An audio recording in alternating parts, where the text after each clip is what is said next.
हरियाणा मेरी जन्मभूमि है और जन्मभूमि मां के समान होती है। मां का कर्जा आदमी 7 जन्म में भी नहीं चुका सकता। जन्मभूमि का कर्जा आदमी 7 जन्म में भी नहीं चुका सकता। आज मुझे बेहद खुशी है अपनी जन्मभूमि में, कुरुक्षेत्र की धर्म भूमि में आज यहां पे आपके बीच में आके सबसे पहले अभी बता रहे थे कि कल तूफान आया था। यह शुभ संकेत है। कह रहे हैं बता रहे हैं तूफान पंजाब से आया था। बता रहे हैं तूफान दिल्ली से आया था। तो हरियाणा में तूफान आने वाला है और बड़ा तूफान आने वाला है। और जब ऊपर वाला अपनी झाड़ू चलाता है तो तूफान ही आता है। ऊपर वाले ने झाड़ू चलानी शुरू कर दी तो तूफान से घबराने की बात नहीं है। बड़ा शुभ लक्षण है कि कल तूफान आया था।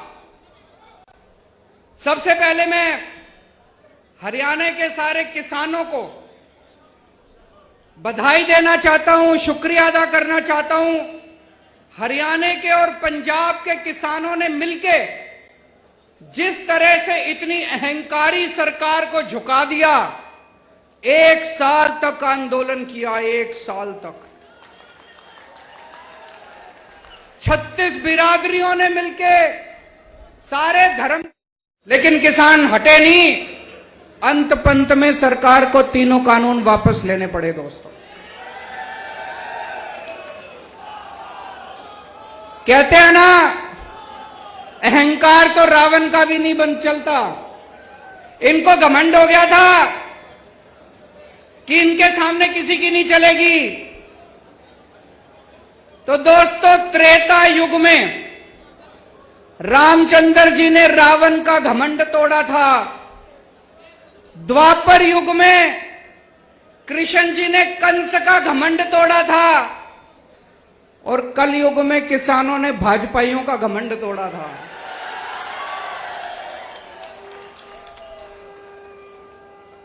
मैं सारे किसान भाइयों को बधाई देना चाहता हूं।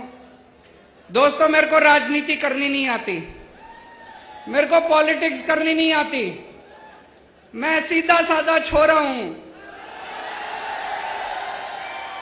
मने काम करना आवे, मेरे से कितना ही काम करा लो। दिल्ली में हमने स्कूल ठीक कर दिए, सरकारी स्कूल। सुना आप लोगों ने दिल्ली के स्कूल शानदार हो गए? किस किस ने सुना है? हाथ खड़े करके बताओ। दिल्ली में सरकारी स्कूलों में गरीबों के बच्चे पढ़ते हैं। भाई साहब, गरीबों के बच्चे सरकारी स्कूलों में पढ़ते हैं। पहले दिल्ली के सरकारी स्कूलों का बहुत बुरा हाल था, जैसे हरियाणा के स्कूलों का बुरा हाल है। हरियाणा में भी सरकारी स्कूलों का बुरा हाल है, मैं देख के आया था। दिल्ली में भी सरकारी स्कूलों का बहुत बुरा हाल था। हमने पिछले कुछ सालों में, 7 सालों में दिल्ली के सरकारी स्कूल इतने शानदार कर दिए। आप कहोगे केजरीवाल अपनी बड़ाई खुद ही कर रहा है। इस बार हमारे सरकारी स्कूलों के नतीजे 99.7% नतीजे आए हैं। 99.7%। इतिहास में 70 साल के भारत के इतिहास में सरकारी स्कूलों के नतीजे ऐसे नहीं आए।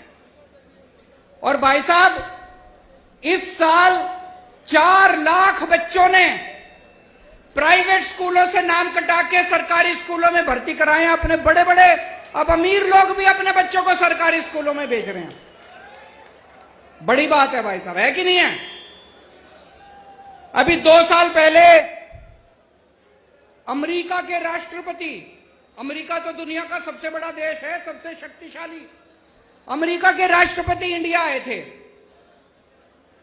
जब वो इंडिया आए तो उनकी पत्नी भी उनके साथ आई थी। पत्नी का नाम है मिलेनिया ट्रंप। ट्रंप साहब आए थे ना 2 साल पहले अपने भारत मोदी जी से मिलने। तो जब उनकी पत्नी भी उनके साथ आई तो उनकी पत्नी मोदी जी को बोली मैंने केजरीवाल के स्कूलों के बारे में बहुत सुना है, मैं उसका स्कूल देखना चाहती हूं। मोदी जी ने बहुत समझाया, बहन मान जा, केजरीवाल के स्कूल में ना जा, मैं अपने स्कूल दिखा दूंगा, मैं बीजेपी वालों के स्कूल दिखा दूंगा, मैं प्राइवेट स्कूल। बोली ना, मैं तो केजरीवाल के स्कूल देखूंगी। माननी नहीं वो माननी नहीं मोदी जी की बात। वो हमारे स्कूल देखने आई, बड़ी बात होगी भाई साहब। अमेरिका के राष्ट्रपति की पत्नी केजरीवाल के स्कूल देखने आई, कुछ तो कर ही रखा होगा हमने, कुछ तो कर ही रखा होगा हमने। मैं पूछना चाहता हूं, ये हरियाणा के खट्टर साहब के स्कूल कौन देखने आया? कोई आस पड़ोस का कोई श्रीलंका वाला ही आ गया हो देखने? कोई, चलो बाहर वाले छोड़ो, कोई अपने देश का ही कोई देखने आया हो इनके स्कूल? अबे कुछ करोगे तभी तो कोई देखने आएगा तुम्हारे स्कूल। कोई। दोस्तों, आज हमारे स्कूलों से निकल के बच्चे बड़े बड़े इंजीनियर बन रहे हैं, गरीबों के बच्चे। जैसे मैं आपको उदाहरण देता हूं, शुभम एक लड़का है, दिल्ली में उत्तम नगर में रहता है। उसके पिताजी चौकीदारी का काम करते हैं, चौकीदार, किसी कंपनी में चौकीदारी का काम करते हैं। 6,000 रुपए महीना है उनके पिताजी की। वो सरकारी स्कूल में पढ़ता है। उसके पिताजी के पास इतने भी पैसे नहीं है कि किताबें खरीद दे, ड्रेस खरीद दे। सारा कुछ उसको स्कूल से फ्री में मिलता है।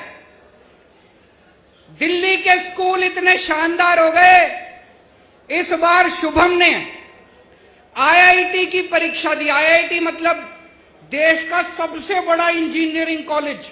मैं भी आईआईटी से पढ़ा हूं। देश का सबसे बड़ा इंजीनियरिंग कॉलेज, लाखों बच्चे बैठते हैं उसमें। शुभम का पूरे देश में 215 नंबर पे रैंक आया और उसको आईआईटी के अंदर कंप्यूटर इंजीनियरिंग के अंदर दाखिला मिला है उसका। ये छोटी बात नहीं है भाई साहब। और अकेला एक शुभम नहीं है, इस बार दिल्ली के सरकारी स्कूलों के 400 बच्चों का बड़े बड़े इंजीनियरिंग कॉलेज में दाखिला हुआ। बड़े बड़े हमारे दिल्ली के अब गरीबों के बच्चे इंजीनियर बन रहे हैं, डॉक्टर बन रहे हैं। एक और बच्चा है, कुशाल गर्ग, शास्त्री पार्क में रहता है। उसके पिताजी कार्डबोर्ड की कंपनी में मजदूरी करते हैं। 11,000 रुपए महीना तनख्वाह कमाते हैं। उनके बेटे का एडमिशन इस बार ऑल इंडिया मेडिकल कॉलेज में हुआ है, देश का सबसे बड़ा। ऑल इंडिया मेडिकल तो सबसे बड़ा है, ऑल इंडिया मेडिकल में उसके बच्चे का एडमिशन हुआ है। मैं इनसे बात कर रहा था, बोले जी आज से 5 साल पहले जो सरकारी स्कूलों की हालत थी, अगर वैसी हालत रहती हमारे बच्चे भी बड़े होकर मजदूरी करते। ये तो बोले केजरीवाल जी आपका धन्यवाद जो आपने स्कूल इतने शानदार कर दिए। मैं ये कहना चाहता हूं कि अगर गरीबों के बच्चे भी इंटेलिजेंट होते हैं, गरीबों के बच्चे कमजोर नहीं होते। ये तो माँ बाप के पास साधन नहीं होते, सरकारें कुछ करती नहीं है, इसलिए गरीब का बच्चा बड़ा होकर गरीब रह जाता है। आज दिल्ली के अंदर आप सोच के देखो कितने ऐसे शुभम होंगे, कितने ऐसे कुशाल गर्ग होंगे। लाखों बच्चे दिल्ली के स्कूलों में 18 लाख बच्चे पढ़ते हैं। इन 18 लाख बच्चों का भविष्य पहले अंधकार में था। ऐसे ही लाखों बच्चों का भविष्य हरियाणा के अंदर अंधकार में है। हरियाणा के अंदर भी स्कूलों का बुरा हाल है। एक मौका दे दो, हरियाणा के सारे सरकारी स्कूल बदल के दिखा दूंगा मैं। एक मौका दे दो।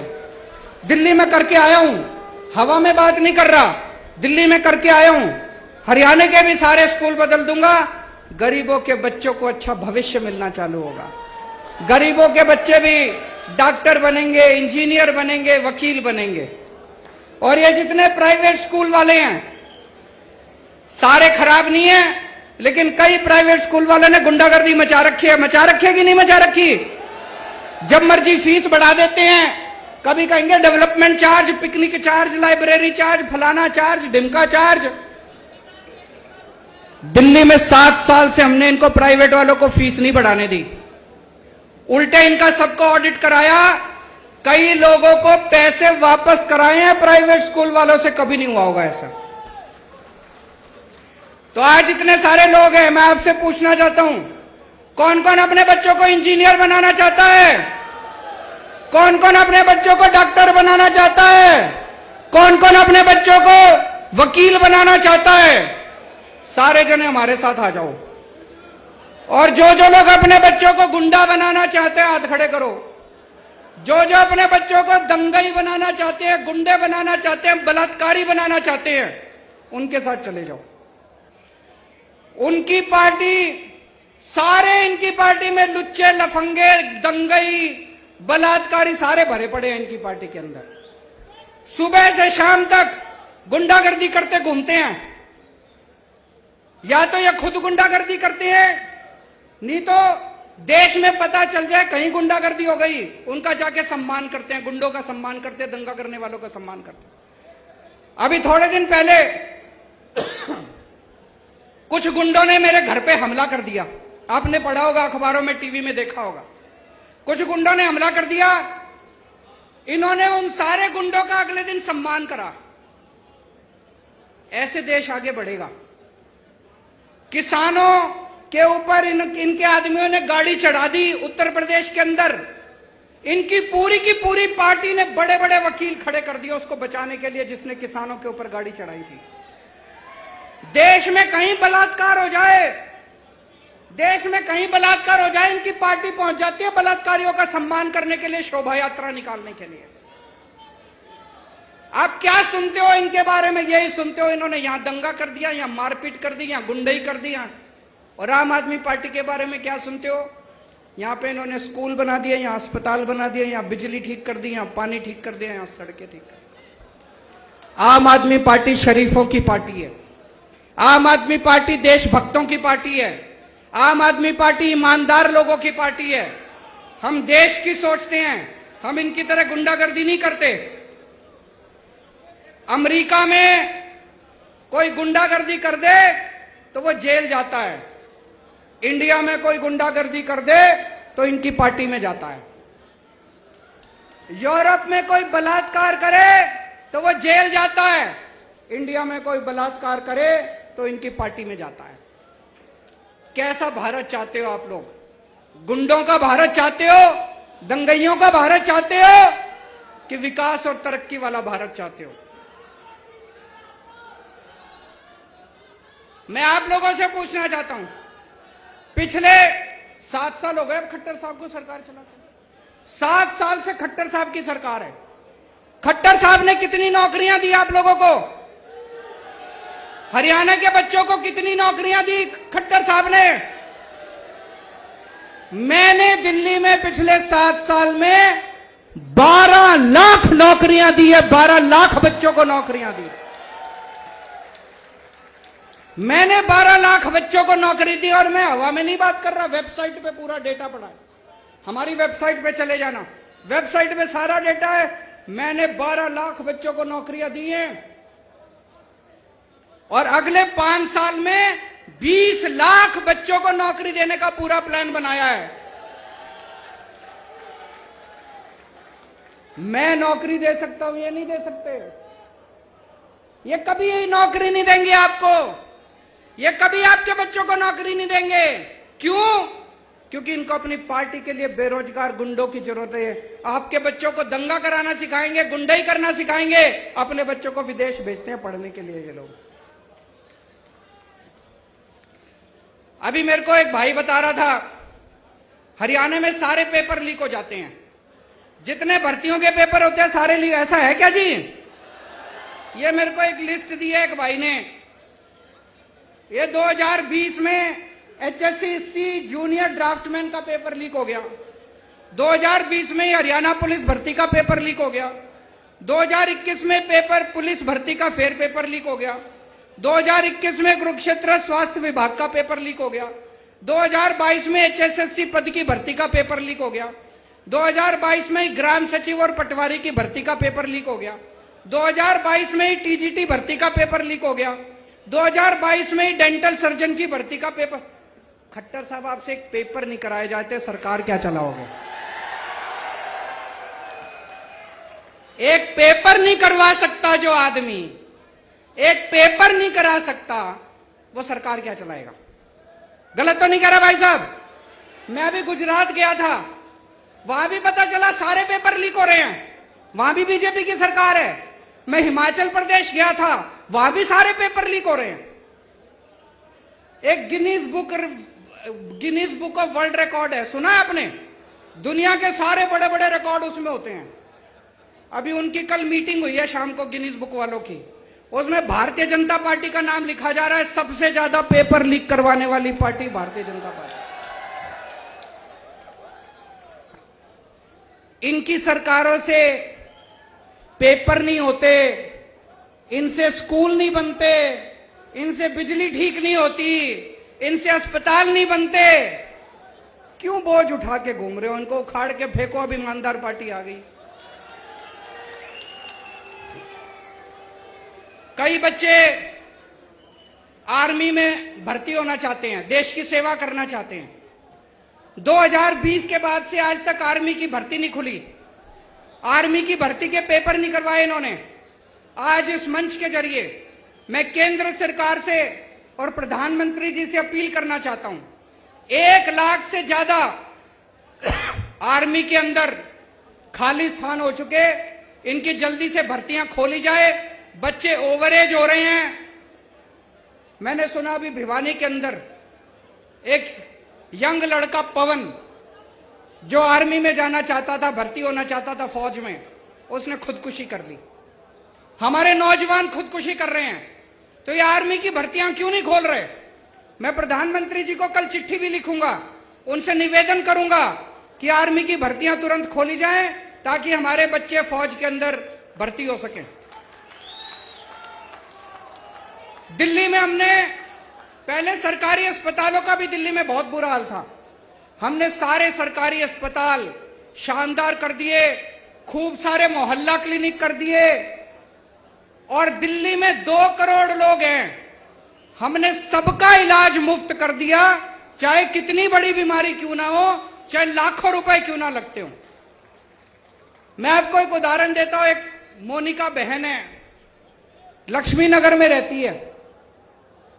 वो और उसके पति दोनों को कैंसर हो गया, एक कमरे के घर में रहते हैं, बहुत गरीब लोग हैं। उसका पति दूध बेच के सवेरे सवेरे घर घर में जाके दूध बेच के कमाया करता था, उसकी वो भी कमाई बंद हो गई। दोनों को कैंसर हो गया। भाई साहब, अगर कैंसर जैसी बीमारी हो जाए तो जमीन बेचनी पड़ जाती है, आदमी लुट जाता है, गहने बेचने पड़ जाते हैं बीवी के। इन दोनों को ऊपर वाले का शुक्र था, दिल्ली में आम आदमी पार्टी की सरकार थी।